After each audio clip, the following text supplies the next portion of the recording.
don't turn sick at the sight of blood. I think I shall not. I've never been tried yet.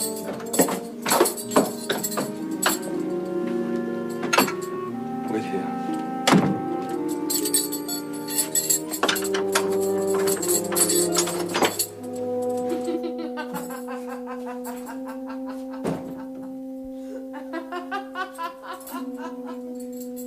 I will do as you say, sir. That was Grace Poole.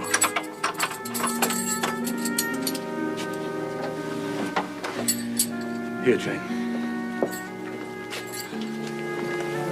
Mr. Mason!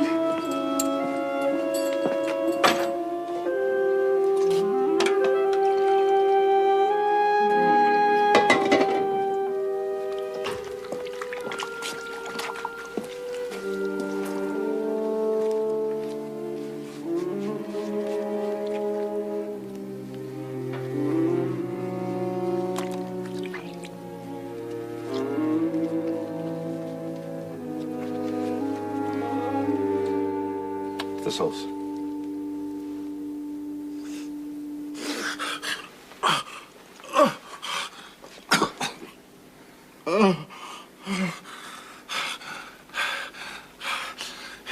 Is there any danger? No, man, a mere scratch. Don't be so overcome. Bear up. I'll fetch a surgeon for you myself. She'll be able to remove you by morning, I hope. Jane, Sir. I must leave you in this room with this gentleman for an hour, perhaps 2. Yes, sir. Take the sponge. And wipe away the blood whenever it begins to flow. If he feels faint, there's a glass of water on that stand. Put it to his lips and use the salts. Very well. You will not speak to him on any pretext. Harry Rochester. And Richard, it will be at peril of your life if you speak to her. Open your lips, agitate yourself, and I'll not be answerable for the consequences. Remember, not one word must be spoken. Not one word.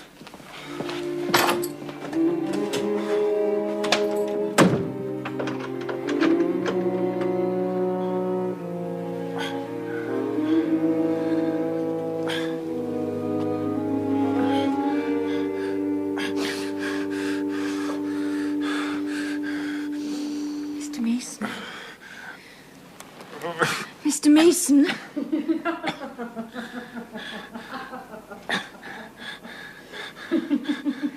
Try to keep your eyes open. Try.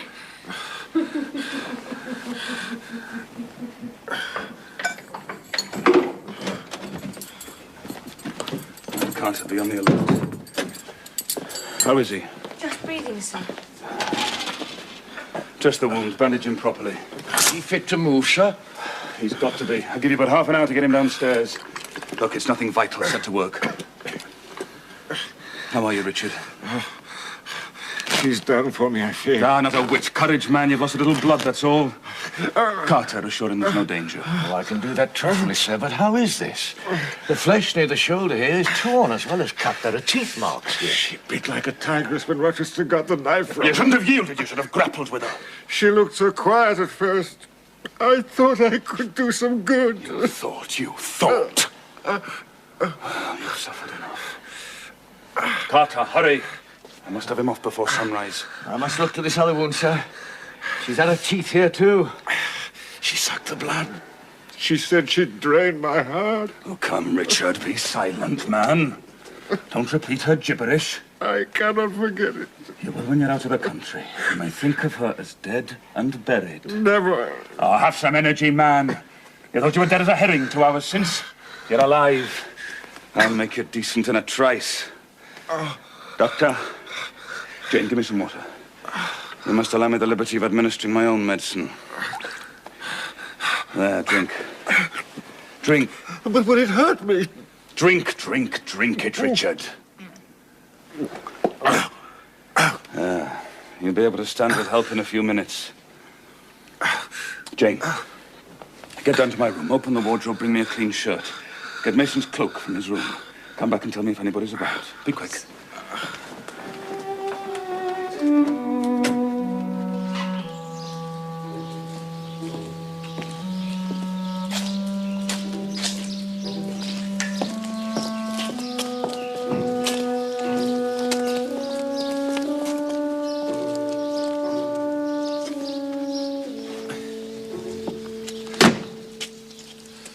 We'll keep him at your house till he's quite well.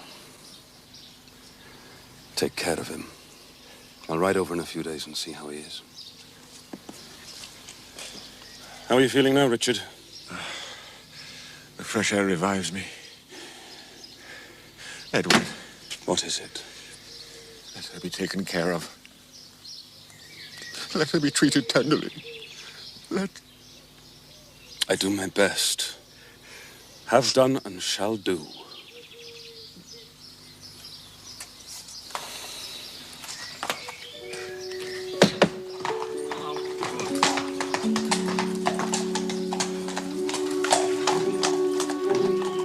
It's been a strange night for you, Jane. You look pale. Were you afraid when I left Mason with you? I was afraid of something in that other room. I'd locked the door. I'd have been a very careless shepherd if I'd left a lamb. My pet lamb, unguarded, so near a wolf's den. Will Grace Poole stay here now, sir? Oh, yes. Don't trouble yourself about her. Put it out of your mind. Your life is not safe while she stays. I'll take care of myself. Is the danger feared when Mr. Mason came gone by now, sir? I cannot vouch for that till Mason is out of the country. Nor even then. To live, for me, Jane, is to stand on a crater crust that may crack and spew fire any day. Now you look puzzled, and it's cold. Not another word till you've been nourished. But, sir... Do as you are told. Brandy and biscuits will do. No servants needed.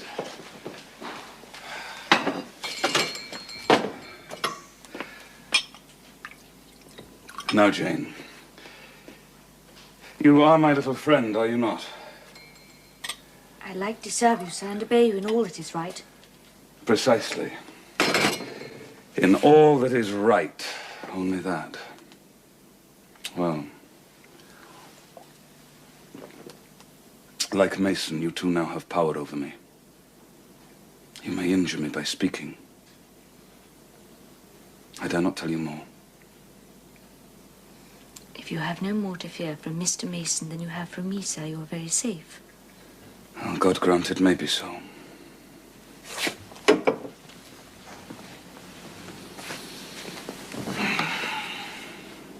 Sit here, I want you by me.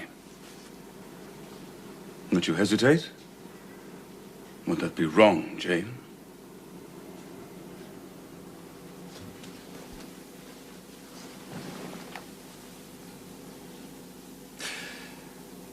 Now, Jane, I'll put a case to you.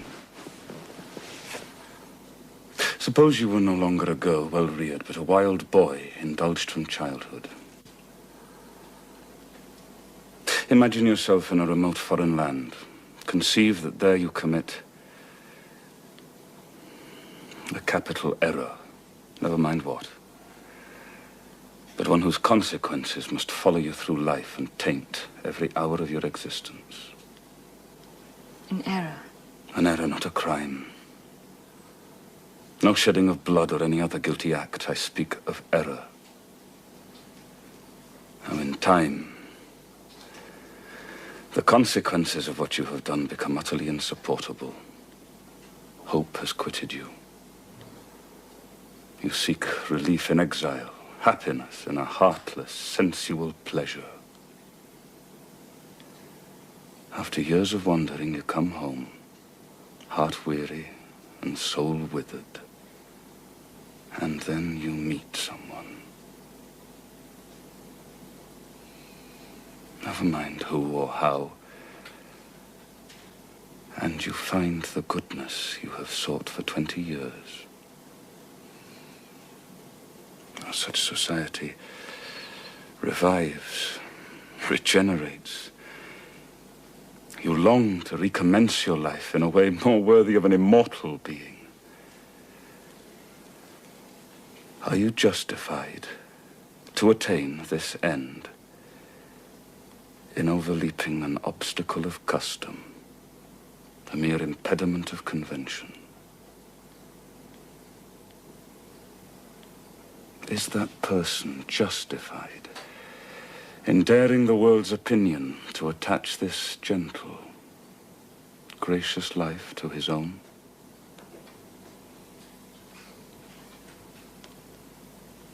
No human can help as God can, sir.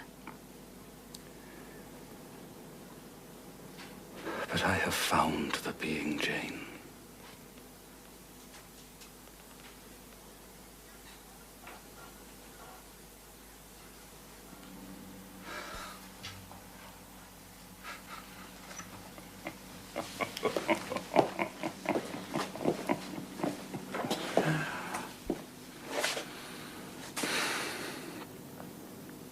You've noticed my tender penchant for Miss Blanche Ingram.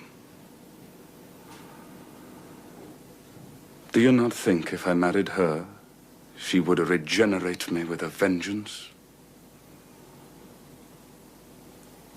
Yes, sir. To you I can talk of my lovely one, for now you have seen her. Yes, sir. She is a rare one, is she not, Jane? Yes, sir. A strapper. A real strapper. It seems a fine enough morning. It will be when the sun is well up. Leave later.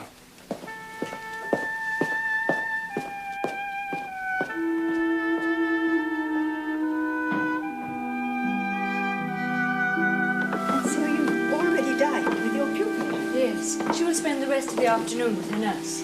Excuse me, miss. I must go and find my husband. There's someone to see you, miss, in Miss Fairfax's room. Oh. Thank you, John.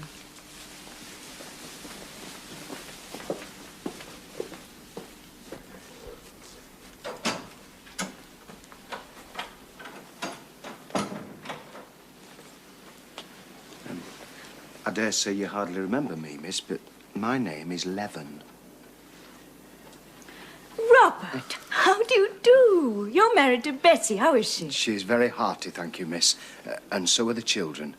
We have 3 now. Oh. But the family at the house, well, they're very badly. In great trouble. Your aunt, Mrs. Reed, is very ill. You see, Mr. John, your cousin, he died a week yesterday in London. Bessie told me he was ruining his health. They say he killed himself. Oh, the news of Mr. John's death and the manner of it came too suddenly for the missus. She'd borne too much already. It brought on a stroke. Will she live? All I know, miss, is that she was 3 days without speaking. But then she kept trying to say something and kept making signs to my wife and mumbling. Well, it was only yesterday morning Bessie made out she was saying your name. Bring Jane. Fetch Jane Eyre. I want to speak to her. If you can get ready, miss, I should like to take you back with me. Yes, Robert. I shall go. Bessie said you would. I shall have to ask for leave first. I'll do that now. Oh, I have no end of mystifications. Try your wits on this one. Come in. Now, Mr. Rochester, take any card. Mr. Rochester, I'm sorry to have intruded. That person appears to want you. Does she?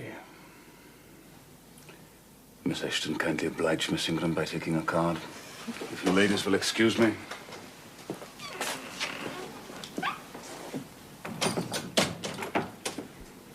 Well, Jane? If you please, sir, I want a leave of absence for a week or 2. And what to do? Where to go? To see a sick lady who has sent for me. What sick lady? Where does she live? At Gateshead, sir. Well, that's 100 miles off. Who may she be that she sent for people to see her at that distance? Her name is Reed, sir, Mrs. Reed. Reed of Gateshead. Who was a Reed of Gateshead, a magistrate? It is his widow, sir. Mr. Reed was my mother's brother. It's miles off. Yes, sir, but I shall go.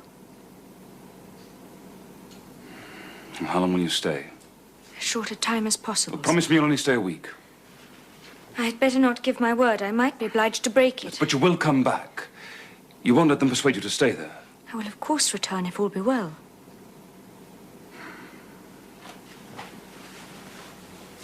And who goes with you?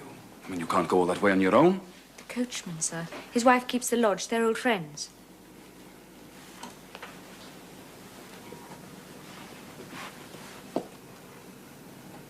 When do you wish to leave? As soon as I'm packed, sir. Well, you'll need some money. I've given you no salary. How much have you in the world, Jane?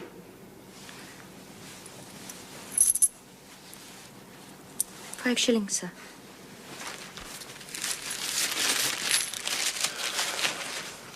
Here. It is £50, sir. You owe me but 15. I have no change. I don't want change. Right. Right. Here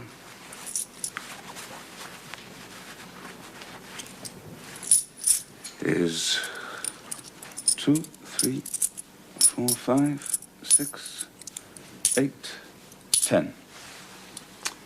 Is it enough? Yes, sir.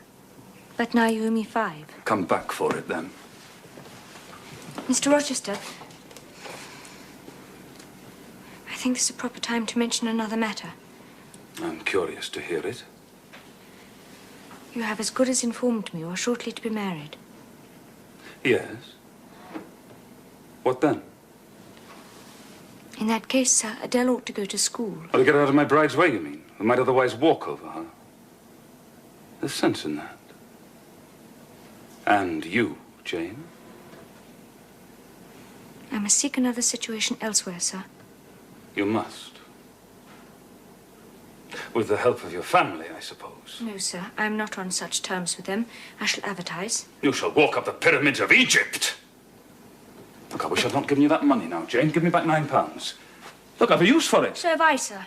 You little niggard. Well, give me £5 then. Not 5 shillings nor 5 pence, sir. Just let me look at the money. No, sir. You are not to be trusted. And promise me you won't advertise.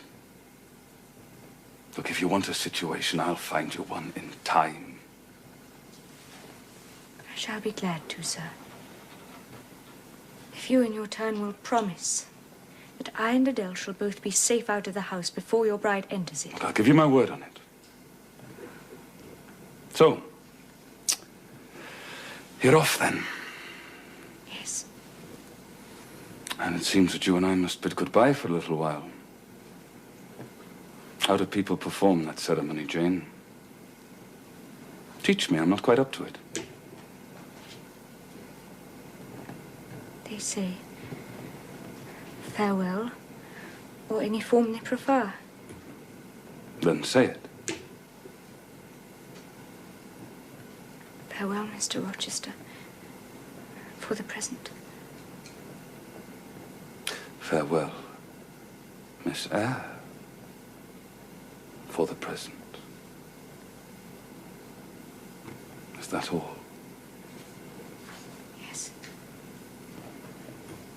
So, he'll do no more than say, farewell, Jane.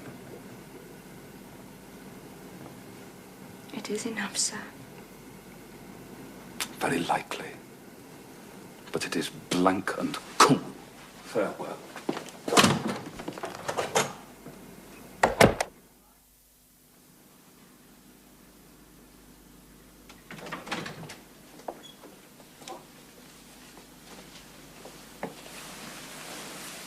How do you do, Miss Eyre? I'm very well, thank you, Cousin Eliza. I hope you are well. How do you do, Miss Eyre? I trust the journey was tolerable. It was indeed. Thank you, Cousin Georgiana. May I sit down? Oh, do.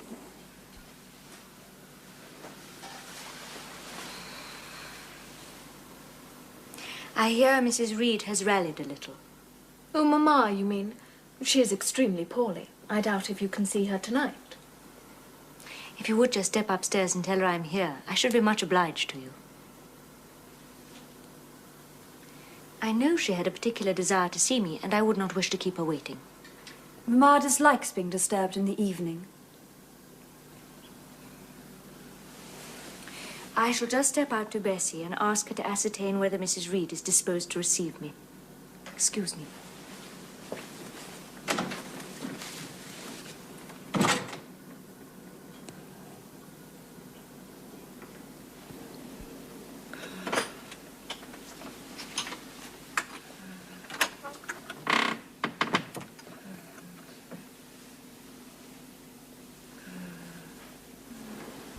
It is I, Aunt Reed.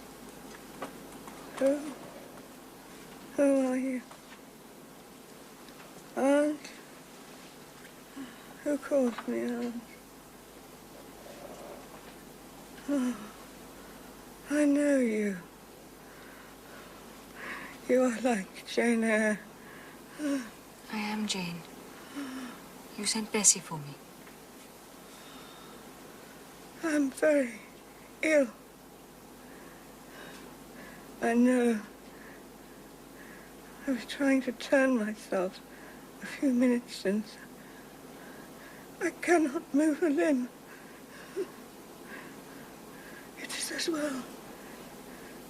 I should ease my mind before I die. What one thinks little of in life burdens us at such an hour as this.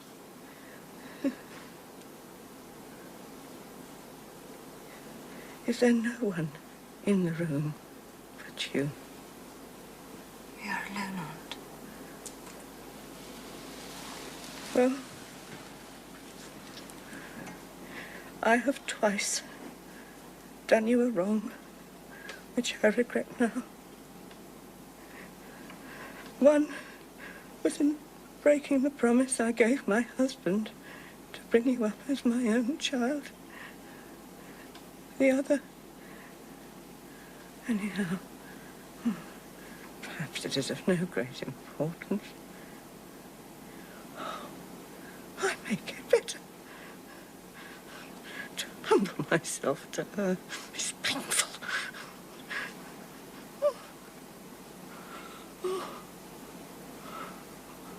Well, I must get it over. Eternity is before me. I had better tell you. Behind you is my dressing case. Open it. You will see a letter there.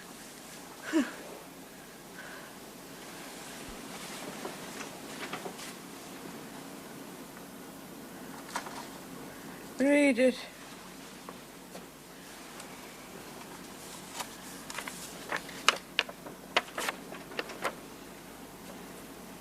Madam, will you please have the goodness to send me the address of my niece, Jane Eyre, and tell me how she is. It is my intention to write shortly and desire her to come to me at Madeira. Providence has blessed my endeavours to secure a competency, and as I am unmarried and childless, I wish to adopt her during my life and bequeath her at my death whatever I may have to leave. I am, Madam, yours very faithfully, John Eyre, Madeira.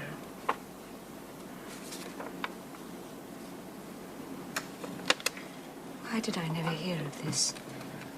It is dated 3 years back. Because I disliked you too much ever to help you to prosperity. I could not forget your conduct, Jane, when you turned on me in such fury and declared that you abhorred me worse than anybody in the world. You frightened me. Oh, baby, it's more. Oh, my case.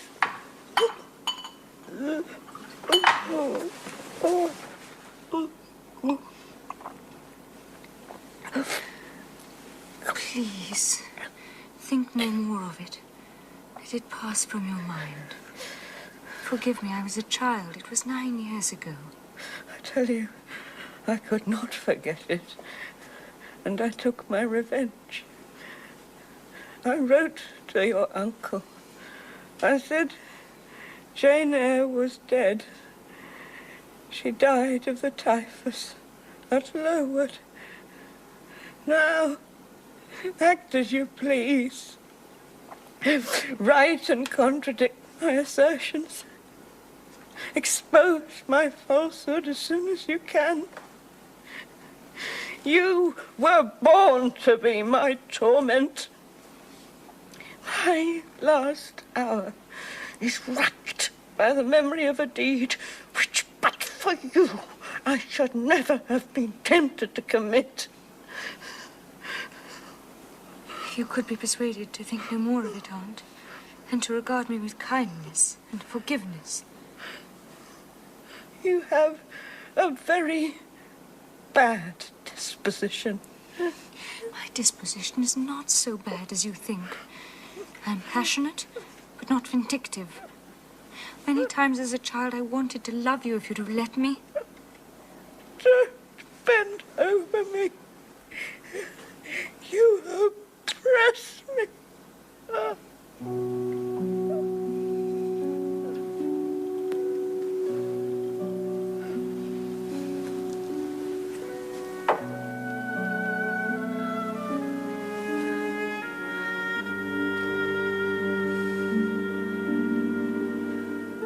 Love me then, or hate me, as you wish.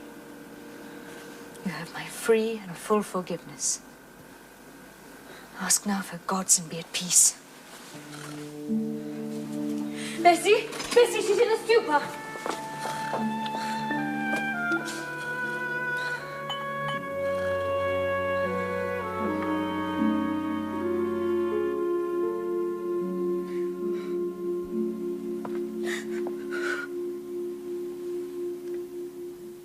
Oh, I cannot. I cannot.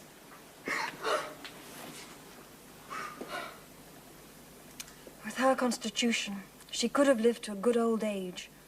Her life was shortened by trouble.